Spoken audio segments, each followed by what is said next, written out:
All right, you guys, welcome back. Still covering Oaklawn Park for this 2020 meet. This is day 8. Probably going to be a short video like yesterday. And honestly, we're picking up right where we left off. Touched on the fact that Diodora won almost 4 races, kind of 3.5, 3 wins, and then a photo finish in one of those races on Thursday. And then right back at it on Friday. Sent out 3 horses. All 3 of those horses won. Race 1, race 8, race 9, all winners. Again, the only 3 horses they sent out. So very live. We'll kind of touch on some of those trips as we go through and looking at some other of those races. But yeah, that's kind of the first thing we want to touch on. First and foremost, one of those things is like trainers go on streaks. This is why sometimes talking about trainer stats, and I tend to focus more on recency, and so sort of like what goes up is going to come down. So eventually he's going to cool off, and then the trick is to just sort of be ahead of the curve when that does happen.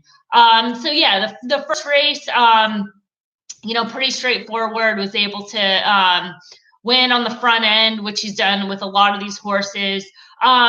And similar, we talked about with yesterday's video, as far as regress, I can see a regression effort off the winner as fast as you can with that best of the speed trip. And then just kind of all out under a drive to finish, coming back off that 55-day layoff. Race 2. So race 2 is a little bit interesting. And we'll talk about the second place finisher, the horse that almost pulled the upset there.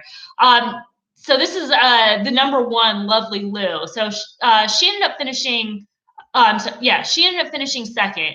Now, when she came out on the track, very fractious, was in the post parade, reared up, lost the rider. He bailed. She got loose from the pony and ran off. And so this is like, 8 minutes to post. I'm tweeting out, all right, they're going to scratch this horse. I mean, they have to, right? She just ran off. And then kind of just like watching it and like, okay, she's not scratched. Obviously they grabbed her, any minute. And then heading to the gate with 2 minutes to post, riders back up and they're going to run. And she was a little interesting coming into this race. So the barn can be pretty cagey. They were entered to run opening weekend. Let me see, pull that up exactly. I don't have this in front of me. But either way, she was kind of entered to run earlier in the meet. Sometimes that's a sign that, these horses are alive, especially the first time starter. So yeah, she was entered on January 27th. So yeah, they had her pretty ready to run first time out for a barn that kind of points to this meet. And then, all things considered. So again, probably could have been scratched, ended up running and ran a big race. I mean, she saved ground, angled out, the winner, perfect trip. And just really gained in like almost, if you're in the NHC room and you have this horse, like your heart rate's getting up there because she almost pulled off the upset. Obviously there's some run there and pretty well met, and not going to be the 22, 21 to 1 as she was in this race. And then some concern, maybe this was a taxing effort. I mean, she wasted a lot of energy before the race, had to run a big race to finish second. So those factors in play when she shows up. And then again, obviously, it's going to be much, much shorter price. I'm going to kind of skip ahead. I don't really think there was a lot of action on the card, but we'll touch on race 7 because this is one of these races, again, we kind of go back to these themes as far as horses that are short prices and analyzing your favorite, assessing the favorite. And so in this race, the favorite, and again, we're going to pick on him over and over again. Joe Talamo is riding for Brad Cox, and the favorite, number 8, Hoppa, coming back off a layoff, ran well in both of her starts. So obviously figures in this race, and even to some extent figures as the favorite. And just a complete excuse. He breaks slow, broke her slow, and then moves up early, moves up wide, and just wasting a lot of energy and basically taking her out of the race. Of course, you'd love to see a little bit more out of her as the favorite and not finish 9th of 10th. But I just draw a line through this race, and probably going to see a rider change next out. Likely to see improvement next time out.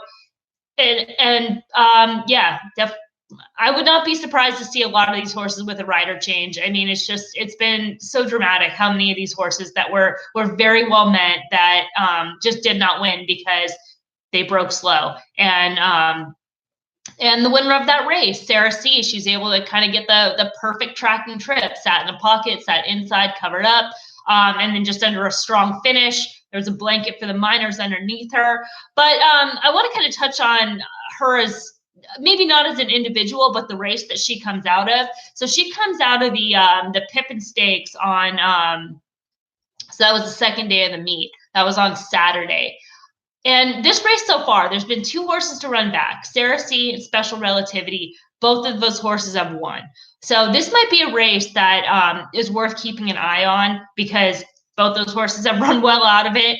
And then we kind of saw some other horses when they touched on this race. Obviously, you can go back and watch the recap. The winner of that race, Will Nelly, very impressive, B+ optics grade for her effort. So, you know, could be a key race. So far, it's kind of proving that way. But Sarah C, as far as her run in the Pippin, she was wide and she was close up to that very fast pace. So she had upside. I know she finished well off the board, finished 8th in the Pippin, but you know, she had some upside given that trip, and then obviously kind of what we're going to follow with that race going forward. You know, I kind of think that's really it on the card. There wasn't really much in the 8th and the 9th. Let me just kind of double check. Obviously, I guess it kind of goes full circle here. Both those races, those were Diodoro winners. He came right back with What a Fox. You know, I kind of thought she had a tough trip, not a tough trip, but a taxing trip. That kind of hard effort when she won. First time out this meet. Very positive trip here. There's got to be some regression that comes. I mean, especially with that hot streak. The 4th place finisher, I think she's worth a watch. Might have needed the start, you know, coming off the layoff and Ship and first start with Asmussen. She ran a good race. Was wide, and then was wide early, and then went covered up, and then moved to the outside, kind of wide off the turn. I'm sorry, she wasn't first time with him. I'm sorry, I have the wrong race pulled up here. She was wide off the turn, and then closed well. And I thought that was kind of a good effort, probably worth following going forward. And then you know, the 2nd place finisher, maybe not much of an excuse for her. Positive pocket trip, flip leads in the lane. Scott Mania set a pretty fast pace on the front end. And Talamo maybe just being a little bit, having his nerves shaken up off the previous race. Race 9, again, Diodoro winner. A perfect trip. Hot Barn was the favorite in that race. And then kind of, I think, probably even efforts from the others underneath. So a little bit shorter video today. We'll kind of keep with the recaps going forward. Again, good luck to everybody at the NHC. We've got a race of the day that'll be posted on Brisnet soon. So that'll be coming up for Oaklawn Park. Stakes races over at Santa Anita. Those are all up on opticsEQ.com, as well as the Triple Crown preps. We're doing all the Triple Crown prep races are free. You just have to register and log in. Both those are free. Just sign up at the tab. That's it. That's all you have to do. And then to access that, just make sure that you're logged in. And that'll be up. That's actually already up. Those races are up for today. All right, you guys, thanks for checking out the video again. Feel free to chat, send messages, feedback, all that good stuff. All right, good luck today.